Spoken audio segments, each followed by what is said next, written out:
Me gustaría venderlos. ¿Cuánto quieres obtener? $80,000. Hay una moneda que se considera el santo grial de los coleccionistas, la Double Eagle de $20 de oro de 1933 que se subastó en 2021 por casi 19 millones. Acaban de sacarla a la venta y estoy a punto de ver la moneda más costosa del mundo. Estoy nervioso.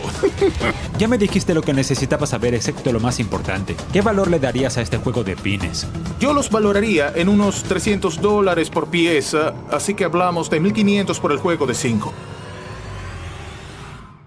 Los expertos de Pawn Stars han visto falsificaciones sofisticadas, pero nada los preparó para cuando la autenticidad se convierte en el problema. Rick está a punto de enfrentar una transacción que pondrá en jaque todas las reglas del juego. La moneda conecta a realeza extranjera y décadas de secretos legales. Su historia parece sacada de un thriller, pero lo que Rick examina es real y más peligroso que cualquier ficción. Esto es absolutamente único en el mundo, confirma el experto. Rick comprende que no está ante una negociación común. Es la decisión más arriesgada de su carrera. Las evaluaciones revelarán cómo la procedencia impecable puede coexistir con problemas comerciales inesperados y por qué algunos tesoros auténticos enfrentan mercados más complicados que las falsificaciones obvias. Y para entender cómo llegamos al momento más intenso jamás visto en Pawn Stars, entre estos 7 objetos, retrocedamos al principio. Número 7.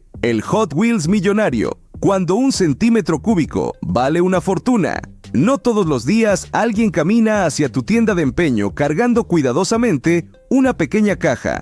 Dentro estaba lo que él proclamó como el Hot Wheels más raro del mundo, un Pink Rear Loader Beach Bomb de 1969. Este coleccionista tenía 6,000 Hot Wheels en su colección personal, pero había traído solo este porque era verdaderamente único en el planeta. La historia detrás de este pequeño auto era fascinante. Hot Wheels había salido en 1968 y revolucionó completamente el mercado de autos de juguete. Eran mucho más rápidos que los Matchbox y tenían colores espectaculares. Este en particular era un Volkswagen Transporter, técnicamente, no un bus, aunque todos lo llamaban así, y estaba en el distintivo color rosa. Su plan era vender el auto para ayudar a pagar la boda de su hija, que sería en aproximadamente un año. Quería $150,000, insistiendo que era una ganga para el juguete más raro de todos. Explicó que solo existían 2 versiones rosadas conocidas en todo el mundo, un prototipo y una producción temprana. Johnny, el experto, llegó con guantes blancos para examinar el pequeño vehículo. Su emoción era palpable. Cuando Rick le había dicho por teléfono que tenía el Pink Rear Loader Beach Bomb, no podía creer que fuera real y no pudo llegar lo suficientemente rápido a la tienda.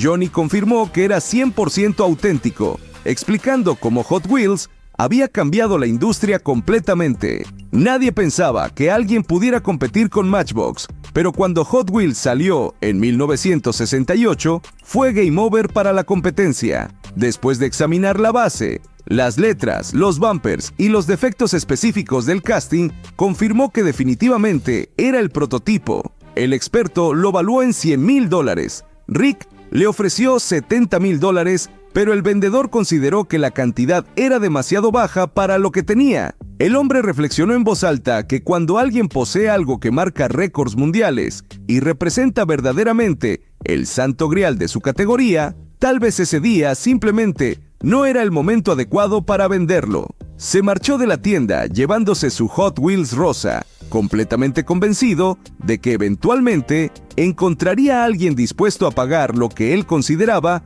el valor real del objeto. Pero si alguien pensaba que ese Hot Wheels era lo más raro del día, claramente no había conocido a los nostálgicos del gaming que estaban por llegar. Número 6. Los cartuchos Nintendo. Del oro real al oro digital. Entre los visitantes del día estaba un coleccionista que había traído lo que cualquier padre habría tirado a la basura, pensando que eran cartuchos de Nintendo sin valor. Pero estos pequeños rectángulos de plástico tenían un pedigrí que haría llorar a cualquier gamer nostálgico. Y el más afectado era Chumley. Eran cartuchos de los Nintendo World Championships de 1990, lo que el experto después llamaría el primer World Series del gaming. El evento había sido una competencia nacional épica, donde los participantes jugaban Super Mario Bros., Rad Racer y Tetris en una batalla por la supremacía del gaming. Los premios incluían $10,000 en efectivo y un Geometro 1990, que en aquel entonces sonaba como el paraíso para cualquier adolescente. Los cartuchos grises habían sido usados en la competencia real, permitiendo a los concursantes demostrar sus habilidades ante audiencias en vivo. Pero el cartucho dorado era aún más especial, porque Nintendo Power solo había regalado 26 de ellos como premios promocionales a través de su revista. Era como encontrar un boleto dorado de Willy Wonka, pero para gamers. Según el vendedor, tal vez solo una docena de los cartuchos dorados confirmados aún existían en el mundo, cada uno numerado individualmente para autenticación. El suyo era el número 205, único en el planeta. Incluso tenía un interruptor especial que cambiaba el tiempo del juego, replicando exactamente la experiencia de la competencia original, donde los jugadores tenían límites de tiempo específicos. El coleccionista había hecho su tarea y quería $35,000 por el par completo. Chum-Li llamó al experto, confirmó que ambos cartuchos eran auténticos y los valuó entre $5,000 y $8,000 para el gris y entre $20,000 y $22,000 para el dorado. Eran cifras que reflejaban tanto la rareza como la importancia histórica en la cultura gaming. Chum-Li ofreció $15,000 total, argumentando que tenía que considerar el peor escenario, donde podrían tardar al menos un año en venderse a coleccionistas específicos. El vendedor hizo matemáticas rápidas y observó que estaban $15,000 apartados entre la oferta y sus expectativas. Se fue sin vender, confiando en que eventualmente alguien apreciaría adecuadamente estos artefactos del gaming que representaban un momento histórico en la evolución de los videojuegos competitivos. Mientras los videojuegos buscaban su precio justo, el mundo del deporte profesional tenía sus propios problemas de evaluación, especialmente cuando el pasado personal de los atletas comienza a influir en el valor de los objetos. Número 5. El anillo maldito. Cuando el pasado persigue al presente. Cuando alguien llega a una casa de empeños con un objeto que representa décadas de sufrimiento deportivo, convertido en gloria, sabes que estás ante algo especial. Richard apareció ese día con un anillo de los Boston Red Sox de 2004, esa pieza de joyería que simbolizaba el fin de la maldición más famosa en la historia del deporte americano tras 86 años de espera dolorosa. Corey, al ver el anillo desplegado sobre el mostrador, inmediatamente reconoció la importancia histórica de lo que tenían frente a ellos, un símbolo tangible de una de las remontadas más legendarias en la historia del deporte. El anillo era genuinamente impresionante, 18 quilates de oro, diamantes reales, y conmemoraba la remontada más dramática en la historia del deporte. Los Red Sox se habían recuperado de estar 0-3 contra los odiados Yankees para después barrer completamente a los Cardinals en la Serie Mundial. Era el tipo de historia de superación que los fanáticos del deporte aman y que convierte objetos en reliquias sagradas. Richard quería $89,000 basándose en ventas similares de otros anillos del mismo equipo. Mencionó específicamente que un anillo de Scott Williamson, un jugador menos conocido, se había vendido por esa cantidad. Su lógica parecía sólida. Era uno de solo 50 y un anillos de jugadores de ese equipo histórico, lo cual lo convertía en una pieza extremadamente rara y codiciada. Pero había un problema que nadie vio venir y que cambiaría completamente la dinámica de la negociación. El anillo había pertenecido a Brandon Puffer, un pitcher relevista que después de su carrera deportiva terminó en prisión por agresión sexual, un delito grave que había manchado permanentemente su reputación. Cuando Corey se enteró de este detalle crucial, su respuesta fue brutal pero honesta. Probablemente era el único anillo de los Red Sox de 2004 que no valía dinero para él. La asociación con un criminal convicto había destruido efectivamente cualquier valor comercial que pudiera tener. Richard trató de argumentar que seguía siendo un anillo de jugador auténtico y que los problemas personales posteriores no debían afectar el valor histórico del objeto. Después de todo, el anillo seguía representando la misma hazaña deportiva épica. Pero Corey no cambió de opinión, explicando que en el mundo de los coleccionables deportivos, la reputación personal importa tanto como los logros en el campo. Richard se fue sin vender, convencido de que Corey había dejado pasar una oportunidad única, pero la realidad era que algunos objetos simplemente no pueden escapar de las sombras de sus dueños originales. Mientras Richard abandonaba la tienda con su anillo maldito, el siguiente caso demostraría que no todas las historias de Pawn Stars terminan en desilusión. Número 4. La guitarra del corazón. Cuando las estrellas se alinean, Gaby entró a la tienda con una misión noble. Estaba vendiendo objetos donados para recaudar fondos para un hospital infantil en Las Vegas. Su novio estaba involucrado en la construcción del hospital y habían estado recolectando artículos para vender y donar todas las ganancias a esta causa benéfica. La guitarra que traía era una Gibson Les Paul Custom que supuestamente había pertenecido a DJ Ashba de Guns N' Roses. Rick, al escuchar la historia benéfica detrás de la venta, inmediatamente sintió que esta transacción tenía un propósito más noble que las ventas habituales del negocio. Rick inmediatamente reconoció que tenían algo especial entre las manos. DJ Ashba no era simplemente otro músico tratando de hacer carrera. Había sido parte de 6am y Guns N' Roses con nominaciones al Grammy y una carrera sólida como estrella de rock establecida. La guitarra claramente venía del Custom Shop de Gibson. No era una Les Paul estándar, con modificaciones únicas y un esquema de pintura distintivo que la hacía inconfundible. Rick decidió llamar a un experto para verificar la autenticidad del instrumento, pero cuando el experto llegó, resultó ser el mismísimo DJ Ashba. Era una de esas coincidencias que parecen demasiado perfectas para ser reales, pero ahí estaba sucediendo en tiempo real. La reacción de DJ fue inmediata y emotiva. Podía reconocer esa guitarra desde una milla de distancia, porque era única en el mundo y la había perdido años atrás. Explicó que era el prototipo original, el único que existía.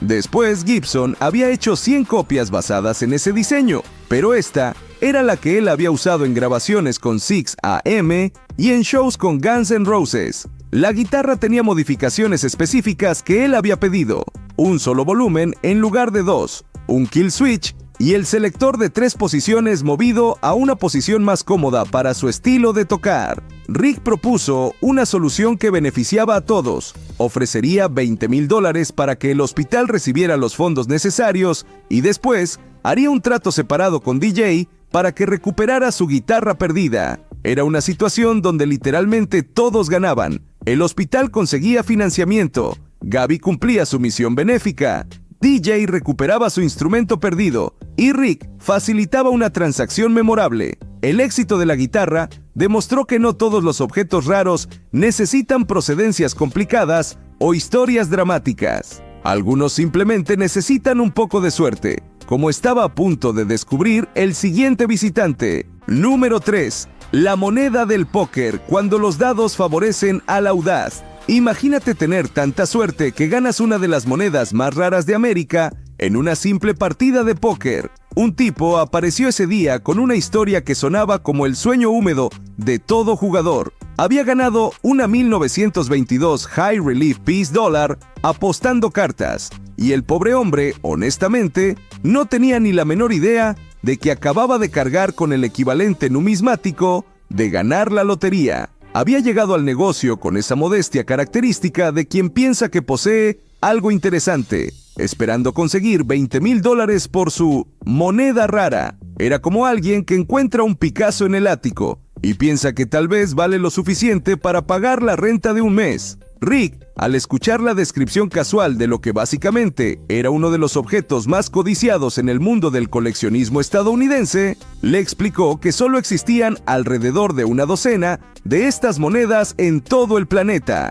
Eran consideradas uno de los santos griales de la numismática americana, lo cual sonaba impresionante hasta que te dabas cuenta de que había más personas que habían estado en el espacio que monedas de estas en circulación. La historia detrás de estas piezas era un perfecto ejemplo de incompetencia gubernamental convertida en tesoro accidental. El gobierno las había acuñado en 1922, pero nadie supo de su existencia hasta 15 años después, porque aparentemente llevar registros detallados no era una prioridad en la casa de moneda. El problema había sido técnico. El alto relieve era artísticamente triunfante, pero tecnológicamente desastroso. No podían acuñarlas con suficiente presión para producir muchas sin que las máquinas protestaran, así que terminaron reduciendo el relieve temprano en 1922. Las pocas que se habían hecho con alto relieve permanecieron olvidadas en algún rincón, como esos proyectos universitarios que nunca entregas. Cuando Dave, el experto, llegó para examinar la moneda, prácticamente se desmayó al verla. Era una de las llamadas más emocionantes que había recibido, probablemente porque estas monedas eran más raras que un político honesto. Después de confirmar que era auténtica y estaba encapsulada por NGC, explicó que una similar se había vendido recientemente por más de $100,000. Dave la evaluó entre $50,000 y $100,000, una cifra que hizo que la expectativa original del vendedor pareciera la propina de un almuerzo. Rick bromeó diciendo que debería haberle dado los $20,000 originales sin llamar al experto, porque ahora tendría que pagar la realidad del mercado. Después de una negociación civilizada, donde el hombre pidió $90,000 y Rick ofreció $65,000, finalmente acordaron $80,000. El vendedor se fue completamente extasiado, comentando que definitivamente seguiría jugando póker, porque aparentemente había confundido suerte astronómica con habilidad estratégica. Era una demostración perfecta de que a veces ser completamente ignorante sobre el valor de algo puede ser más rentable que cualquier curso de inversiones. Pero no todas las historias de fortuna involucran juegos de cartas y monedas antiguas. A veces, los tesoros más inesperados vienen empaquetados en formas que evocan la inocencia de la infancia. Número 2. Los Care Bears del inframundo. Cuando lo tierno se vuelve misterioso. Una mujer llegó con una historia que sonaba como sacada de una novela de misterio. Se identificó como parte de una sociedad semisecreta de coleccionistas de Care Bears que había existido por más de 20 años. No era broma, realmente existía este grupo de adultos dedicados obsesivamente a coleccionar estos juguetes infantiles. Cory se encontraba trabajando en el mostrador cuando la mujer se acercó con su colección, pero inmediatamente se sintió fuera de su elemento. Los Care Bears no eran exactamente su área de expertise, y cuando la mujer comenzó a explicar sobre prototipos del morgue de Kenner, decidió llamar a Chumlee porque sabía que él tendría más conocimiento sobre este tipo de cultura pop. Cuando Chumlee llegó y vio los Care Bear Cousins, su reacción fue completamente diferente. Inmediatamente reconoció lo que tenían frente a ellos y se emocionó genuinamente. Incluso hizo una broma sobre ser pariente de los Care Bears, lo que relajó el ambiente y hizo reír a todos. Los objetos que traía eran Care Bear Cousins, pero no versiones comerciales, eran prototipos que nunca habían llegado al mercado público. Explicó que estos venían directamente del morgue de Kenner, el lugar donde la compañía guardaba juguetes cuando cerró sus operaciones. Hablaba de ellos con la reverencia que normalmente se reserva para artefactos arqueológicos. El más valioso era Treat Heart Pig, del cual solo existían 4 en todo el mundo. Chumlee preguntó específicamente sobre el cerdito porque se veía diferente a los demás. Todos los prototipos tenían narices y ojos pintados a mano porque nunca habían pasado por producción masiva. Las narices originalmente venían de la fábrica con las figuras de 13 pulgadas, pero habían sido adaptadas para estos prototipos. Steve, el experto en juguetes, llegó y confirmó que eran auténticos. Explicó que los Care Bears habían comenzado como tarjetas de felicitación de American Greetings antes de convertirse en fenómeno cultural. Le enseñó a Chumlee cómo hacer el Care Bear Stare, donde el amor sale del estómago, lo que divirtió mucho a todos los presentes. Steve notó que el cerdito tenía un poco de edad en las piernas, lo que llamó lepra de juguete, pero para un prototipo seguía en condición muy buena. Los valuó en $1,400 por los de felpa regulares y $3,000 por el cerdito especial, total $4,400. La mujer quería $5,000, pero Cory decidió dejar que Chumlee manejara la negociación completa, considerando que él había mostrado más entusiasmo y conocimiento sobre el tema. Chumlee negoció con el famoso Care Bear Stare incluido, y finalmente acordaron $3,100. La mujer se fue satisfecha porque el dinero sería suficiente para comprar un auto chatarra decente para su hija de 16 años. Y justo cuando parecía que los Care Bears eran la categoría más improbable de coleccionables caros del día, apareció alguien con el precio más alto. Número 1. La moneda de $30 millones. Cuando el dinero literal vale más dinero, el gran final del día llegó. No todos los días Rick sale de su tienda de empeños rumbo a un objeto que equivale, en valor, a la economía de un pequeño país en su bolsillo. Ian con una actitud tan relajada que parecía que venía a devolver un libro a la biblioteca, pero en realidad traía consigo un objeto que valía más que el PIB de algunos países pequeños. Cuando mencionó casualmente que tenía una 1933 Double Eagle, Rick inmediatamente supo que esto no era una transacción cualquiera. Esta moneda tenía una historia digna de película de espías. Era literalmente la única que el gobierno estadounidense admite que alguien puede poseer sin que aparezcan agentes federales en su puerta. La historia de esta moneda era tan extraordinaria como su valor. Incluía al rey Farouk de Egipto, una desaparición misteriosa de 40 años, operaciones encubiertas del FBI, arrestos dramáticos y años de batallas legales hasta que finalmente se legalizó su posesión. Se había vendido en 2021 por $19 millones, estableciendo el récord mundial, y ahora Ian representaba al propietario que quería $30 millones por ella. Jeff, el experto en monedas, llegó y confirmó que era auténtica. Explicó que el mercado de billonarios coleccionistas estaba en pleno auge, con multimillonarios de todo el mundo compitiendo por tener colecciones completas de monedas estadounidenses. Para cualquiera que quisiera una colección verdaderamente completa, esta moneda era absolutamente indispensable porque simplemente no había ninguna otra opción disponible en el mundo. Rick escuchó toda la información y después de considerarlo cuidadosamente, hizo una oferta de $25 millones, incluyendo su pequeña comisión por facilitar la transacción. Era una suma astronómica por cualquier estándar, pero aparentemente había una diferencia de apenas $5 millones entre la oferta y lo que el propietario esperaba recibir. Para poner esto en perspectiva, esos $5 millones de diferencia representaban más dinero del que la mayoría de las personas verían en toda su vida. Para muchos, sería suficiente para vivir cómodamente durante décadas, pero en el mundo de los coleccionables ultra exclusivos, aparentemente no fue suficiente para cerrar el trato. Ian se fue sin hacer la venta, manteniendo que necesitaba más de $30 millones por ser un objeto verdaderamente único en el mundo. Era una situación surreal donde incluso una oferta de $25 millones no era suficiente para convencer al vendedor de separarse de su pieza histórica. La transacción que no se realizó demostró algo fascinante sobre el mercado de objetos verdaderamente únicos. Cuando solo existe uno en el mundo, el propietario puede permitirse ser extremadamente selectivo, incluso cuando se trata de sumas que la mayoría de la gente consideraría imposibles de rechazar.